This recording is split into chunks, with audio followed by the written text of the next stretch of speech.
The sharp scent of garlic filled my kitchen as I stirred the simmering pot of marinara sauce.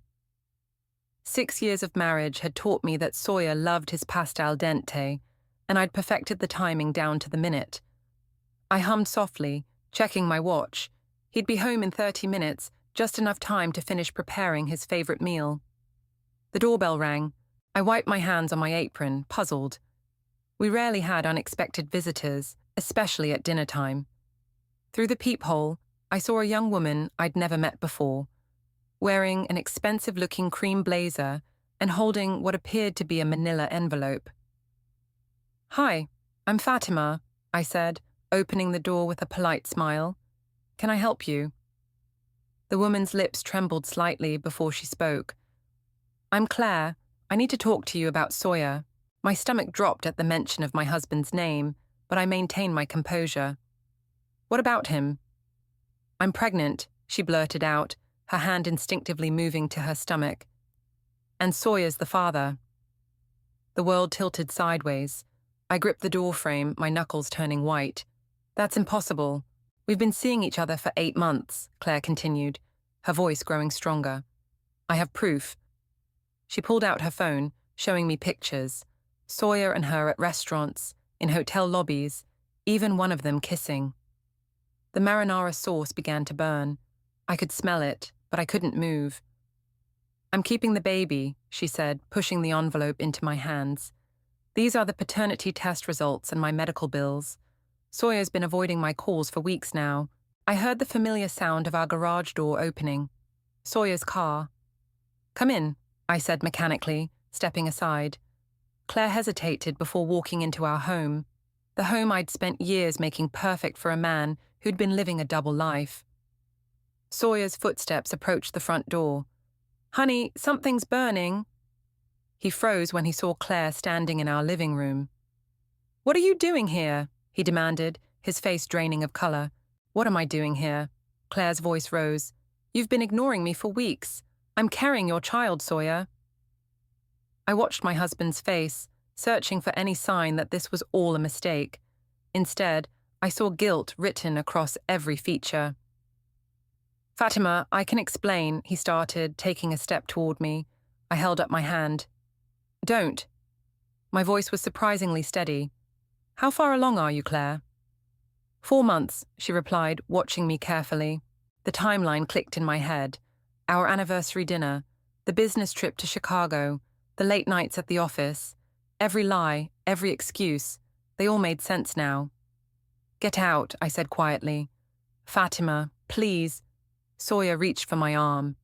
"Both of you, get out," I screamed, surprising even myself with the force of my voice. "Get out of my house." Claire hurried toward the door, but Sawyer stood his ground. "This is my house too," I laughed, a hollow sound that didn't seem like it came from me. "Is it? Just like how I'm your only wife, your only family?" I walked to the kitchen, turned off the burning sauce, and grabbed my car keys. "You can have the house tonight. I'll be back tomorrow with my lawyer." As I walked out, leaving them both standing in my perfect living room, I realized something.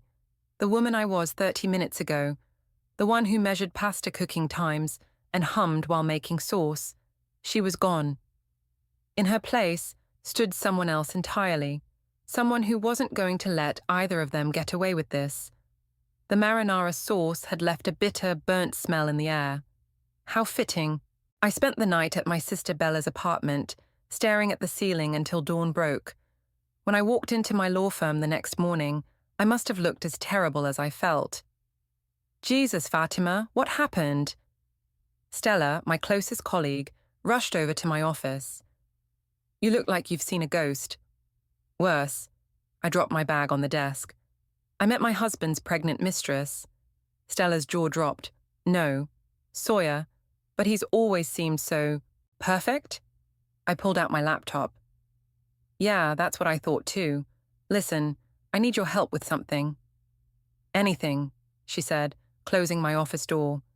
"I want to look into his finances. All of them." I logged into our firm's database. Something's not adding up. Claire, the mistress, she had designer clothes, expensive jewelry. Sawyer's not poor, but he's not that rich either. My phone buzzed. Another message from Sawyer. Please come home, we need to talk. I ignored it, just like I'd ignored the previous 27 messages. Fatima, Stella leaned forward. What exactly are you thinking? I'm thinking my husband's been hiding money. And I'm thinking, as his wife, I have a right to know where it is. A knock interrupted us. Sawyer stood in my doorway, looking disheveled in his wrinkled suit. Get out, I said, my voice ice cold. 5 minutes, he pleaded. That's all I'm asking for. Stella stood up. I'll give you two some privacy. No, I grabbed her arm. Stay. Whatever he has to say, he can say it in front of my witness. Sawyer stepped inside, closing the door. Claire's lying about the timeline. It wasn't 8 months, it was just a few times. A mistake. A mistake? I laughed. Was it a mistake when you took her to the Capitol Grill on our anniversary? When you told me you were in Chicago? His face paled. How did you— Credit card statements, Sawyer. I'm a lawyer, remember? The wife you've been treating like an idiot for years actually knows how to read financial records. Fatima, please. How much money have you been hiding? I cut him off. Because Claire's Cartier bracelet, that's not coming from your regular salary. He straightened up, his pleading expression hardening. You don't want to go down this road. Actually, I do. I pulled out my phone, showing him the screen. I've already called Dawson Riley. You remember him? The private investigator who helped us with the Henderson case last year. He's very interested in looking into your finances. You're making a mistake, Sawyer warned. No, your mistake was thinking I'd just cry and forgive you. I stood up, matching his stance. I want everything, Sawyer. Every account, every investment, every penny you've hidden. And if you try to hide anything— I smiled, remembering something. Well, I'm sure the IRS would love to hear about that offshore account you mentioned in your sleep last month. His face went from pale to ashen. You wouldn't. Try me. I sat back down, turning to my computer. Now get out of my office. My lawyer will be contacting yours this afternoon. After he left, Stella whistled low. Damn, Fatima. I've never seen you like this. Neither have I admitted, my hands shaking as I typed. But he doesn't get to win. Not this time. I pulled up our firm's financial investigation software. Help me dig into his company's records. Stella grabbed a chair, rolling it next to mine. Where do we start? With Emery, I said, typing his name into the search bar. Sawyer's business partner. He's always been too quiet, too careful. I bet he knows exactly where the money is. The search results started populating, and my eyes widened. Well, look what we have here. Look at these transfers, I pointed to the screen. Every month, like clockwork, money moves from their company account through 3 different shells before landing in an account in the Cayman Islands. Stella leaned closer. That's a lot of zeros. My phone buzzed. A text from Claire. We need to talk, just us women, please. Ignore her, Stella advised, but I was already typing a response. Cafe on 3rd Street, 1 hour. Are you crazy? Stella grabbed my arm. She's just going to manipulate you. Maybe, I smiled, but she might also tell me things Sawyer won't, especially now that he's clearly cutting her off. The cafe was quiet when I arrived. Claire sat in a corner booth, her designer blazer replaced by a simple maternity dress. She looked younger, more vulnerable. Thank you for coming, she said as I sat down. Sawyer's not answering my calls. Funny how that feels, isn't it? She flinched. I deserve that, but there's something you need to know. Sawyer, he's not who you think he is. Trust me, I'm figuring that out. No, she leaned forward, lowering her voice. He promised me things. A house, financial security for the baby. He showed me bank statements, millions hidden away. My heart raced, but I kept my face neutral. And now he's ghosting you. He said the money was from some big investment deal with Emery. Something about tech startups and foreign investors. She pulled out her phone, showing me photos of documents. I took pictures, just in case. I studied the images, my legal training kicking in. These weren't just bank statements. They were proof of serious financial fraud. Why are you showing me this? Because I'm scared, her voice cracked. Last week, when I pressed him about the baby, he threatened me, said if I caused problems, I'd regret it. My phone buzzed again. Dawson, found something big. Meet ASAP. Claire, I stood up. Thank you for this. But a word of advice? Get a lawyer. A good one. Wait, she called after me. What are you going to do? I'm going to make sure Sawyer pays for everything. Dawson was waiting in his car outside my office. Your husband's been busy, he said, handing me a thick folder. Those shell companies, they're just the tip of the iceberg. He and Emery have been running a sophisticated investment scheme. Illegal? Very. They've been promising massive returns to foreign investors, but the money's being diverted. Classic Ponzi setup. My hands trembled as I flipped through the documents. How much? At least 20 million, maybe more. Jesus. I closed the folder. Can you prove it? With the right warrants? Absolutely. But Fatima, he hesitated, if we expose this, Sawyer's looking at serious prison time. I thought about the past 6 years, the lies, the manipulation, the way he'd always made me feel small. Do it, I said. Contact the FBI. But first, I need copies of everything. Back in my office, Stella was waiting with more news. Remember that weird transfer pattern we found? I traced it back. The money's not just going to the Caymans. It's coming back through a series of real estate investments, all in Claire's name. What? Properties, businesses, all purchased in the last 8 months. Claire's not just the mistress, Fatima. She's part of the scheme. I stared at the evidence on my screen, pieces clicking into place. The expensive clothes, the convenient pregnancy, the photos of the documents. She played me, I whispered. This morning, at the cafe, she was trying to get ahead of the investigation. Stella squeezed my shoulder. So, what's our next move? I picked up my phone, dialing Dawson's number. We're going to let them think they're winning, for now. They're meeting right now, Dawson's voice crackled through my earpiece. I sat in my parked car outside the upscale restaurant, watching Sawyer, Claire and Emery through the large windows. Can you hear anything? I asked. Crystal clear. The bug we planted in Claire's purse is working perfectly. He paused. They're discussing the property transfers. Sawyer's worried you're getting too close. I smiled, remembering how easily Claire had fallen for my act at the cafe. She'd been so eager to show me those documents, thinking she was manipulating me. Instead, she'd given Dawson the perfect opportunity to plant the listening device. Wait, Dawson said, you need to hear this. He patched the audio through. Claire's voice came first. She's not as stupid as you said she'd be, Sawyer. She's asking questions. Just stick to the plan, Sawyer replied. Once the divorce is final, we move the last batch of money. The investors will never trace it. And the baby? Claire asked. Emery laughed. You mean the fake pregnancy belly you've been wearing? I still can't believe she bought that. My hands gripped the steering wheel until my knuckles turned white. The pregnancy was fake. Of course it was. Fatima, Dawson's voice returned. They're talking about a meeting tomorrow with the investors, some place called the Marina Hotel. Record everything, I said, starting my car. I need to make a call. 20 minutes later, I sat across from Agent Sarah Martinez in a quiet FBI field office. This is solid evidence, she said, reviewing the files. But we need more. If they're meeting investors tomorrow, I can get you in, I offered. Sawyer still thinks I'm in the dark. If I show up at his office tomorrow morning, cause a scene about the divorce. He'll reschedule the meeting, she finished, and we can set up proper surveillance. Exactly.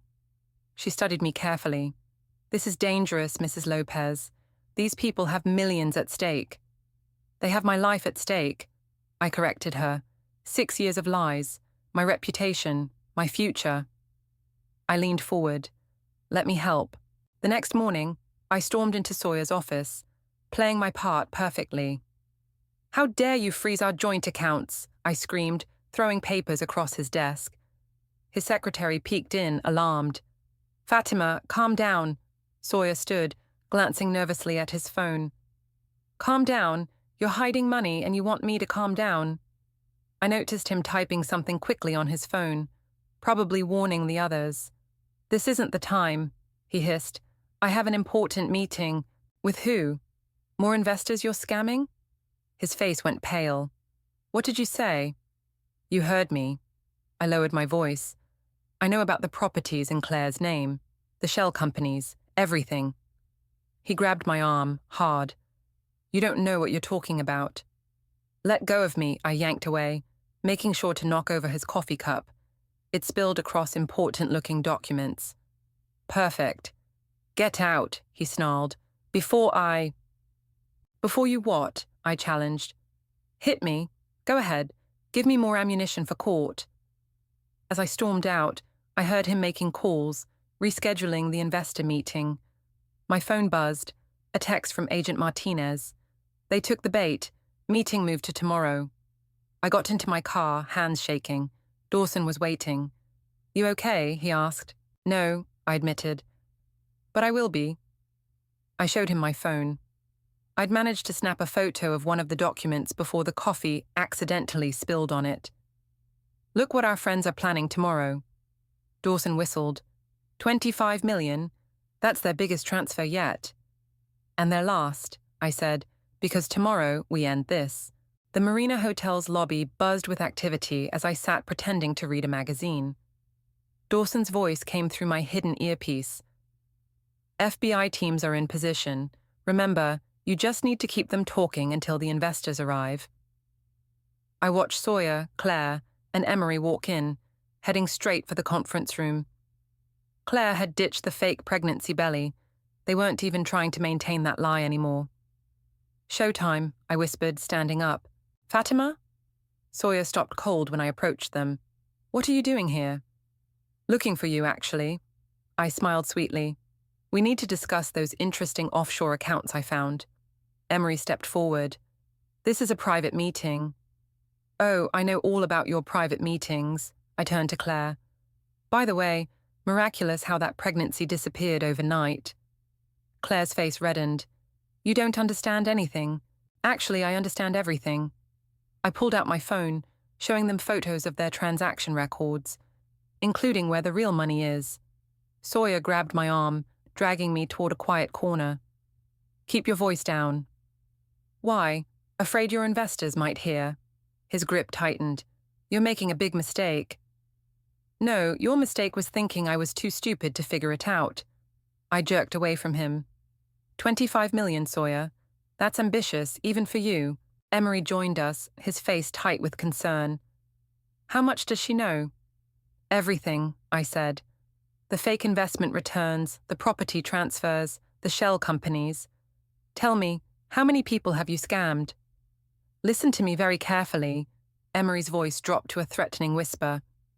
You have no idea what you're dealing with. Walk away now, or what? I challenged. You'll add me to the list of people you've threatened, like those investors from Dubai last month. Their faces went pale. That detail wasn't in any of their documents. Agent Martinez had provided it. Now they knew I had outside help. Who have you been talking to? Sawyer demanded. Before I could answer, Claire rushed over. They're here. The investors are in the lobby. I saw them. 3 men in expensive suits, being led by the hotel staff toward the conference room.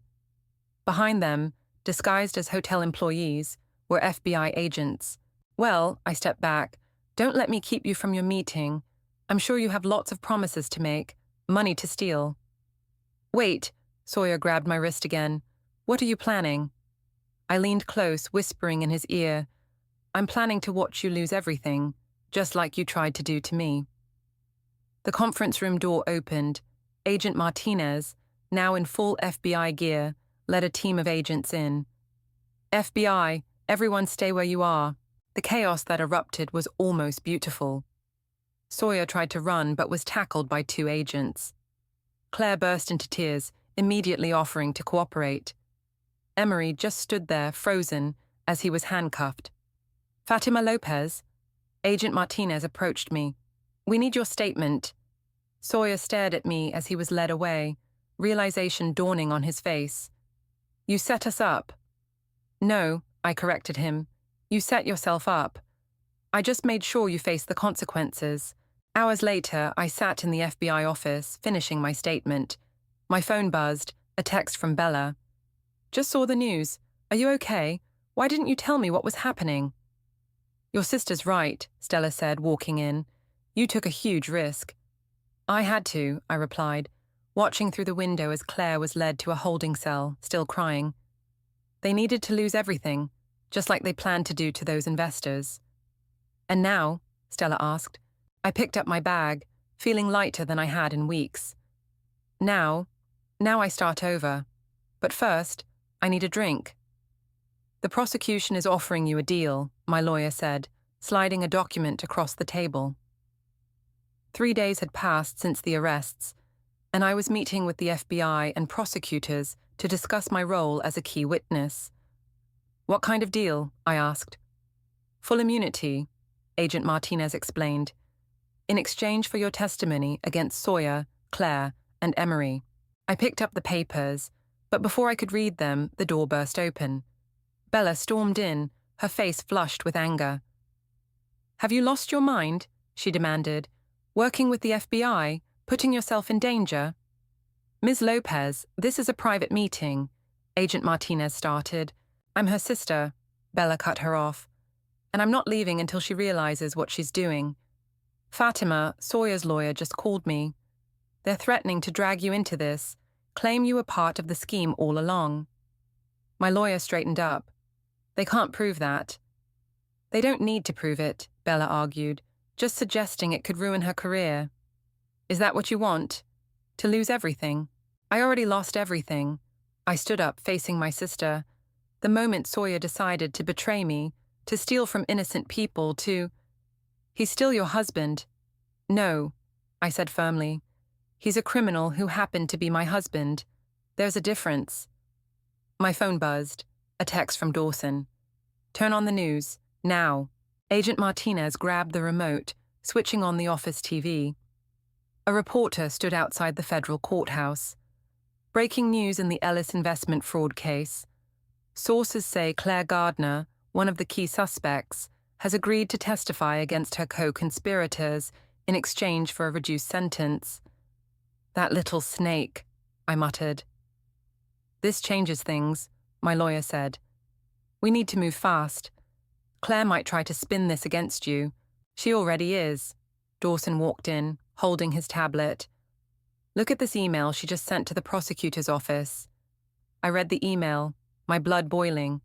Claire was claiming I had known about the scheme for months, that I had helped them hide money, that my current cooperation was just revenge for the affair.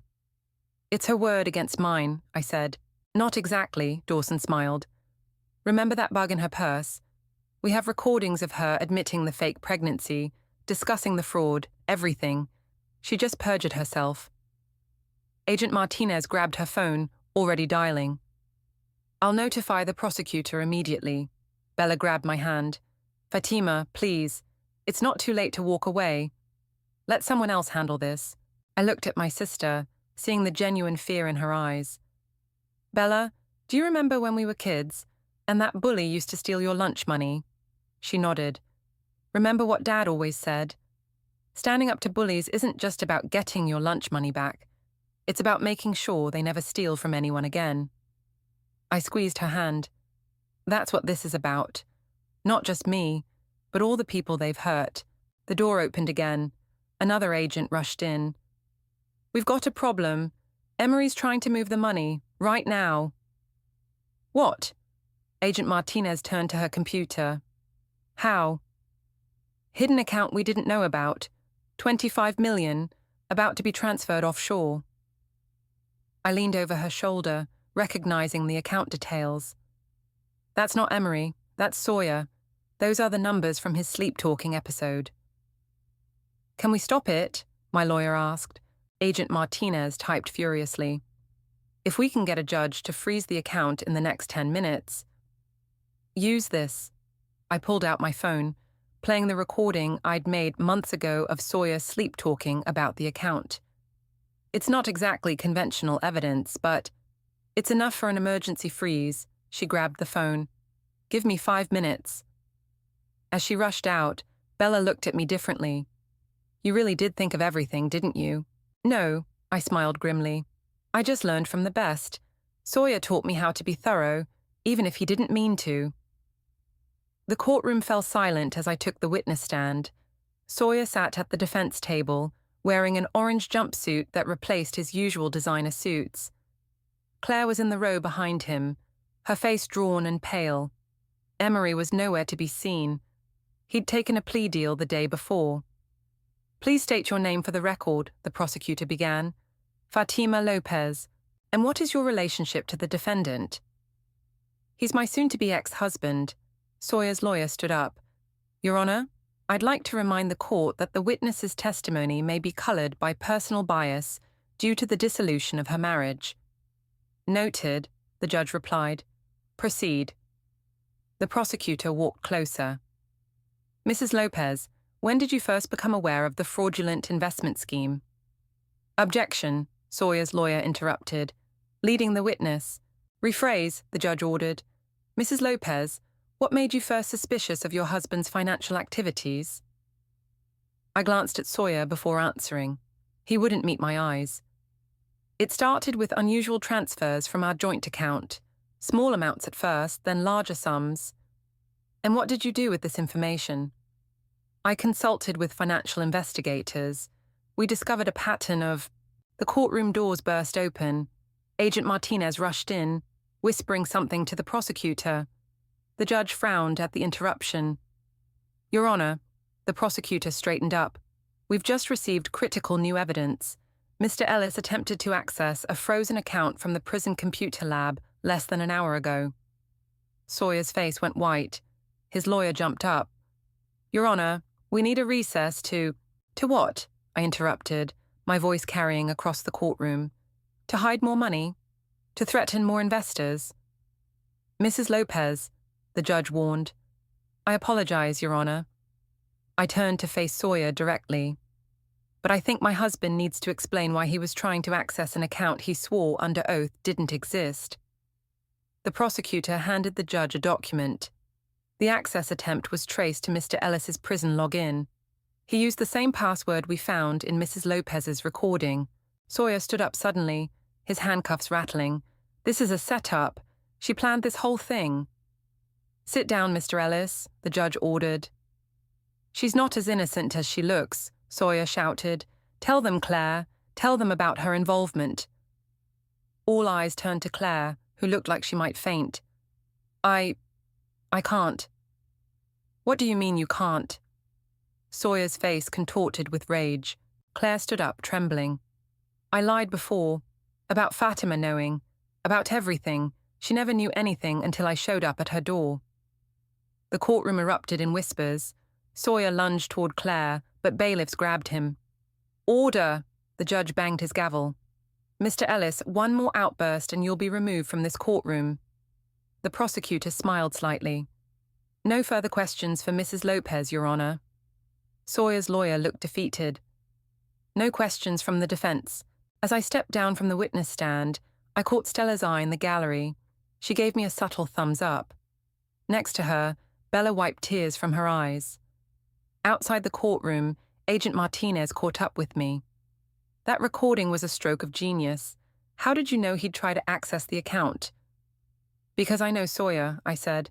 He always gets desperate when he's cornered. And desperate people make mistakes. Mrs. Lopez. Claire approached cautiously, escorted by her lawyer. I'm sorry. For everything. I looked at her, this woman who'd helped destroy my marriage, who'd lied and schemed, and felt nothing but pity. Save your apology for the investors you helped defraud. As I walked away, Stella linked her arm through mine. Ready to go home? No, I smiled. Ready to move forward. The gavel struck with finality. Divorce granted, the judge announced. The division of assets will proceed as outlined in the settlement agreement. I exhaled slowly, feeling the weight of the past months lift from my shoulders. Across the courtroom, Sawyer's lawyer was gathering his papers. My now ex-husband remained in prison, awaiting sentencing for the fraud charges. Outside the courthouse, Reporters clustered on the steps. Mrs. Lopez, how does it feel to be divorced from a convicted fraudster? Any comments on Claire Gardner's reduced sentence? Will you be keeping your married name? Stella pushed through them, creating a path. No comments. My client is moving on with her life.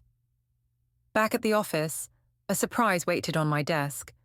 A letter from one of Sawyer's victims, an elderly investor named Margaret. Dear Fatima, it read, thank you for your courage in exposing the truth. Because of you, I got my retirement savings back. You saved more than just money. You saved dreams, futures, hopes. That's not the only good news. Stella walked in, grinning. The partners want to see you. In the conference room, the senior partners sat around the table, looking unusually pleased. Fatima, the managing partner began, your handling of the Ellis fraud case showed exceptional skill and judgment. We'd like to offer you a partnership. I blinked. What? You turned a personal crisis into a victory for justice, he continued. That's exactly the kind of lawyer we want as a partner. My phone buzzed.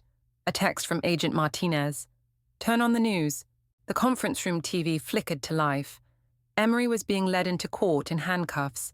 The headline read, Final Ellis Investment Scheme. Conspirator pleads guilty, agrees to full restitution. Looks like you closed another loop, Stella whispered. About that partnership. I turned back to the managing partner. I'm honored, but I have a different idea. I pulled out a business plan I'd been working on. I want to start a specialized division, financial fraud protection, focusing on helping victims recover their assets. We could work with the FBI, other agencies. The partners exchanged looks. That's ambitious. So was taking down a multi-million-dollar fraud scheme, I replied. And I did that while going through a divorce. Laughter rippled around the table. The managing partner nodded slowly. Draft a formal proposal. We'll discuss details next week. Later that evening, I stood in my new apartment, surrounded by unpacked boxes. The doorbell rang, Bella carrying takeout and wine. So, she set the food down. Partner track and your own division? Dad would be so proud. I just hope I'm doing the right thing, I admitted, starting over like this. Are you kidding? She poured the wine. You turned a nightmare into an opportunity. You helped people get justice. And, she grinned, you looked amazing doing it. My phone buzzed again. An email from Dawson. Got a new case, similar scheme, different players. Interested? Bella read over my shoulder. Already? Don't you want to rest first? I thought about Margaret's letter, about all the other victims out there. You know what Dad also used to say? Real strength isn't about how hard you can hit. It's about how many people you can help get back up. So that's a yes. I typed my response. Send me the details. But this time, I'm leading the investigation. Bella raised her glass. To new beginnings? No, I smiled, clinking my glass against hers. To justice, and to finally being exactly who I'm meant to be. Through my apartment window, I could see the city lights twinkling. Somewhere out there, another Sawyer was probably running another scheme. But now, they had me to worry about, and I was just getting started.